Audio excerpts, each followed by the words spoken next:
अस्सलाम वालेकुम नाज़रीन। इबरत टेलीविज़न नेटवर्क सां गॾु आहियां ग़ुलाम हुसैन ख़ास ख़ेली। अवां ताईं दौलतपुर मां ख़बर पहुचाए रहिया आहियूं त रोज़ानी इबरत अख़बार दौलतपुर जो रिपोर्टर ऐं सीनियर सहाफ़ी मरहूम अली नवाज़ जूनेजो जो टीजो संदसि रिहाइशगाह दौलतपुर में थियो। टीजे जे मौक़े ते क़ुरान ख़ानी करे मरहूम जे रूह खे सवाबु पहुचाइण लाइ दुआ घुरी वई। जॾहिं त टीजे में सियासी समाजी अदबी ऐं सहाफ़ती हलक़नि वॾे तइदाद में शिरकत कई।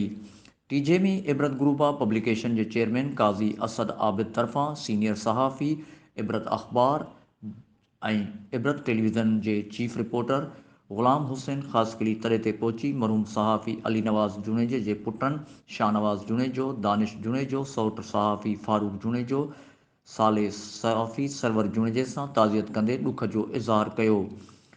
टीजे में सरदार ॼाम तमाची उनड़ अॻूणे MPA डॉक्टर बहादुर ॾाहिरी, GW सिंध जे सदर रुस्तम ख़ान जुनेजो, नादिर ख़ान जुनेजो, मस्त मुनीर शाह, सरदार अली रज़ा ॾाहिरी, अवामी वर्कर पार्टी जे सदर अब्दुल लतीफ़ लगारी, प्रेस क्लब दौलतपुर जे सदर वली मोहम्मद जोखियो, प्रोफेसर इरशाद ओठो, प्रोफेसर ख़ालिद हुसैन बुरड़ो, प्रेस क्लब काज़ी अहमद जे सीनियर सहाफ़ी जान मोहम्मद ख़ासकेली, सहाफ़ी सिकंदर चांडियो, सहाफ़ी ग़ुलाम हुसैन राहू समेत सियासी समाजी अॻवाननि समेत शहरियुनि दुकानदारनि वॾे अंग में शिरकत कई।